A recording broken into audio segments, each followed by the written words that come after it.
Hey y'all, this video is going to sound like it contradicts the video that I'm going to post Thursday, but I probably won't post it Thursday. I'll record it Thursday. I probably won't post it until Friday. It's going to sound like it contradicts that video. However, it really does not. And I'll probably explain why it doesn't contradict in the next video. But I'm just leaving from my behind the wheel training for the CDL, and today was a really discouraging day.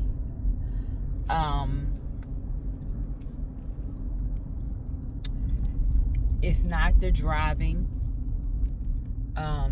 It's part of the driving. I'll get to that part in a minute, but it's mostly the pre-trip. It's the I'm feeling better about the air brake test, and like I said, the vehicle that I'm going to be driving doesn't even have air brakes, but I have to learn all of the parts of the big bus in order to get my CDL and be able to drive the minibus that I'll be driving.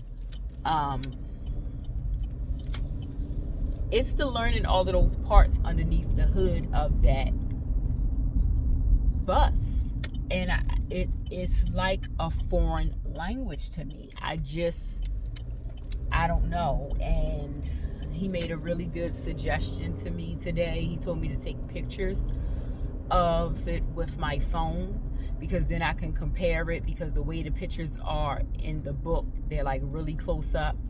And the book, I have to give them the book back. It's their book, so I can't write in it, I can't highlight, I can't do anything like that. And I tried to use my copier in the house to make copies of it, but I have a home office printer, not like a big industrial printer. And I mean, printer, copier, all of that is, all of that in one. So when I tried to make copies, it has the 3 settings. If you're making a copy of a driver's license, or if you're making a copy of a document, or if you're making a copy of a picture. So if I save picture so that the pictures print clearly, it wants to pull from the picture paper tray. The picture paper tray goes no bigger than like a 5x7. So if it doesn't have that size paper in it, it won't allow it to copy on the picture setting. So I had to copy it on document setting. And when I copy it on document, the pictures are way too dark. Even if you light it, it doesn't copy it well. So I thought that I would copy it so that I could have copies that I could write on, and highlight and all of that. But maybe I can just print out the pictures that I took from my phone. If they don't print well, then my next thing, I'll probably go to Staples or something and make a copy from the book and see if I can get me some pictures that are clearer on something that I can actually write and highlight on, right? Like it's almost like you need to be a diesel or auto mechanic or a diesel mechanic to identify those parts they want you to identify, and it's just not sticking in my brain.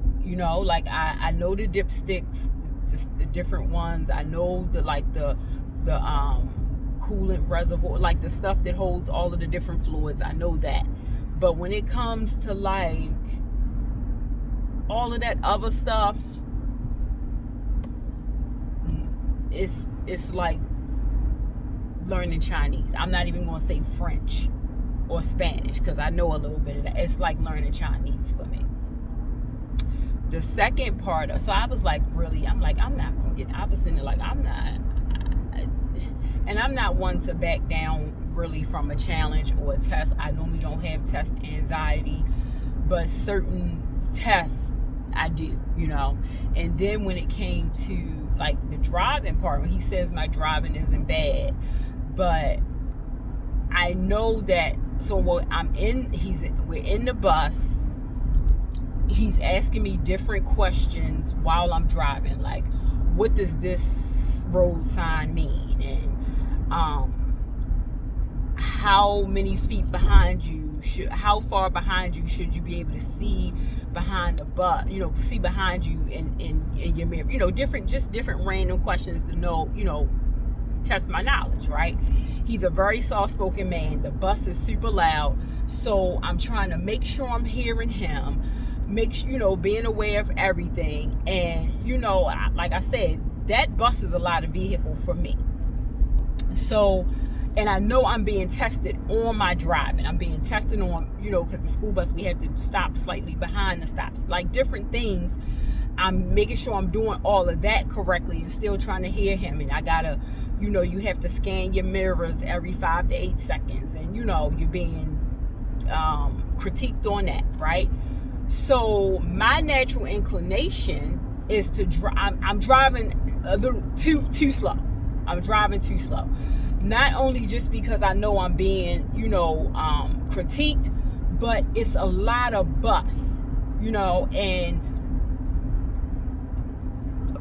it's a lot of bus. It's a lot of vehicle, and I need to make sure I'm comfortable. When that bus start getting up to 45 and 55 miles per hour, it feels like I'm moving extremely fast.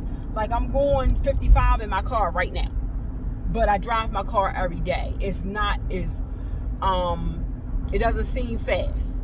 It's not as much vehicle, right? So he's telling me, make sure you're not going below. And I know, just like, okay, so I told you when I did my driving evaluation to get the job that I'm at now, I had to go out with the guy who does the evals. I don't know what his title is. I went out with him. He did my driving evaluation. He told me the same thing in a van. It was just a regular van. It was just a regular Dodge Caravan. And I was going a little slower than the speed limit too. And he told me, make sure you're keeping up with the speed limit. But because I knew I was being critiqued and he was also throwing random questions, I was driving a little slow. Because driving is one of the tests that makes me nervous. Like I went to driving school and I still drove without a license for years. I'm not promoting that. Because I knew that I was not going to pass the parallel parking test. I knew it, and I driving is one of the things that I get really nervous about. Give me any other kind of test, I'm good. Besides typing, I'm about to get there in a minute. So, I knew that, so he told me that, I was the guy who was doing my driving evaluation when I was in the van. He told me the same thing. I was driving too slow, which I knew once I got in the van and I was on my own, I would be fine. Like I'm never behind. I'm never, I do all my pickups on time. I'm never running behind, because that's what he said. He said, because if you're driving too behind the speed limit, you're going to be late picking up your students. You're going to fall behind your route time, which I know I'm not. Once I get in the vehicle and I know I'm not being critiqued and my nerves aren't on a million, I know that I'm going to relax and I'm not going to be driving as slow.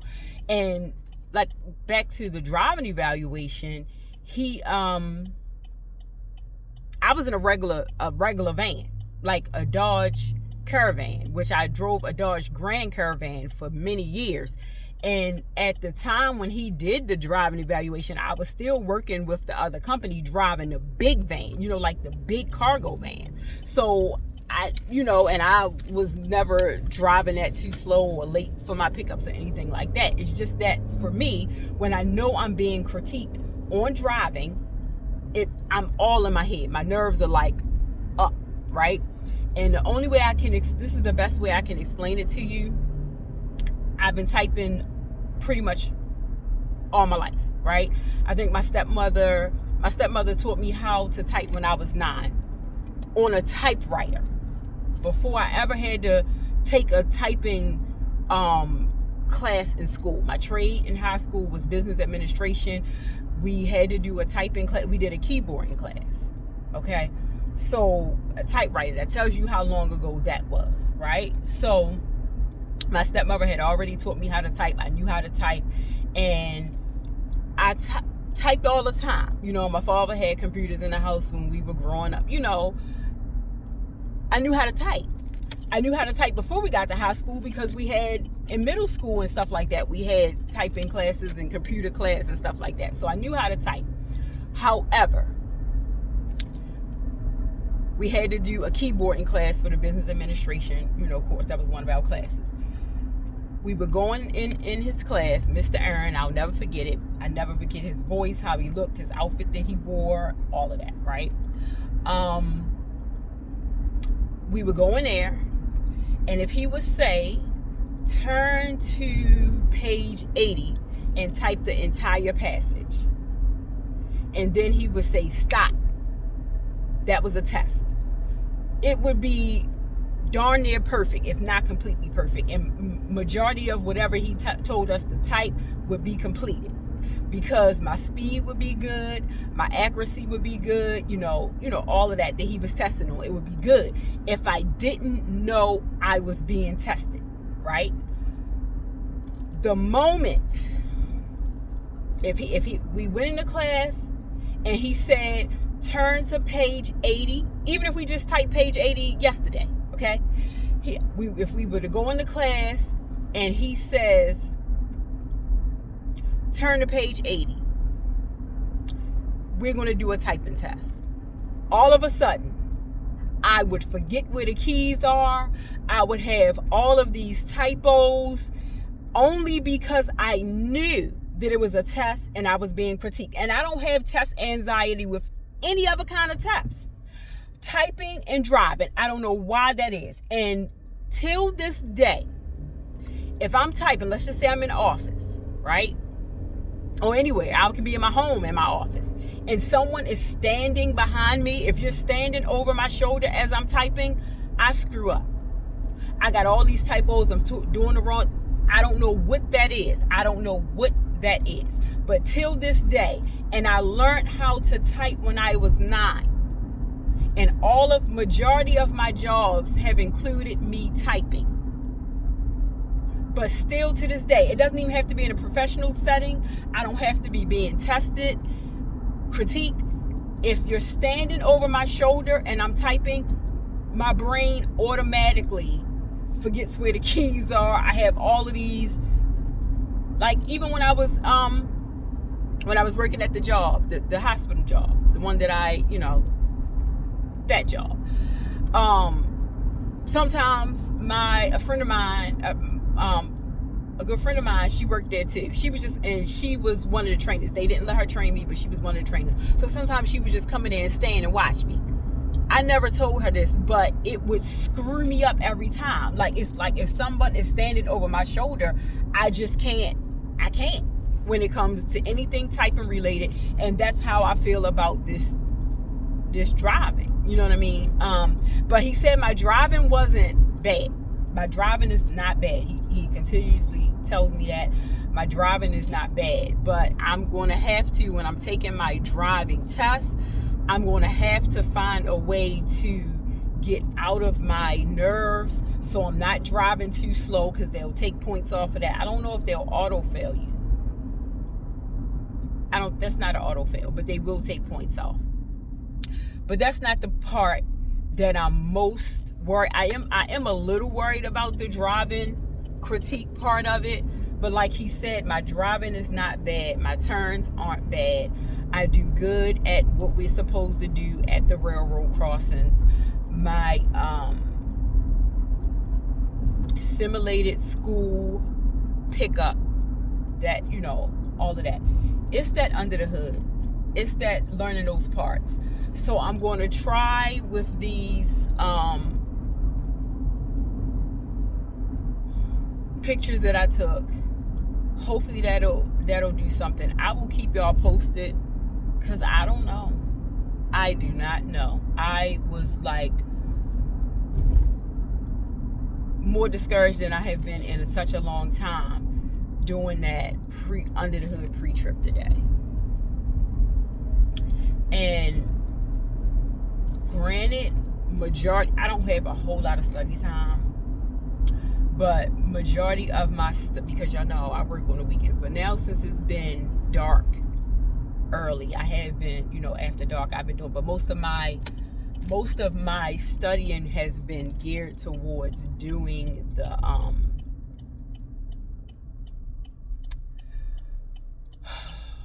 the air brake test, because that is an automatic fail. So I've been drilling in on getting that down. I think today I did the best on that than I've done the other days. I'm feeling more confident about that part. But learning them parts underneath the hood. And the thing about it is, a lot of the stuff that I have to learn to get my CDL, a lot of the stuff I have to learn on a big bus is not even going to apply to the bus that I'm driving. And I'm going to tell y'all one thing. Once I get my CDL, I never want to drive that big bus again. I don't. And that's part of knowing yourself and knowing your limitations and knowing and I'm not going to call it a limitation. I'm hoping it's not a limitation because I need to pass this to drive the other bus. But I know I've been honest from the very beginning. It's not my lane. So I'm going to keep y'all posted. I have a video that I'm going to do in a few days that I really need y'all to help me get it out there. When I post it, I need y'all to like, I need y'all to share, I need y'all to do whatever, because the message, I think, needs to really get out there. I think a lot of people need this message that I'm going to put out there on Thursday, a lot of women specifically. So I'm asking you in advance, and I will remind you on Thursday to please share that message when I post it. Until next time, it's the Neighborhood Insurance Lady. I'm wishing you love, laughter, life insurance, pieces of the puzzle, your children being transported to and from school safely, and successful skills tests. Till next time.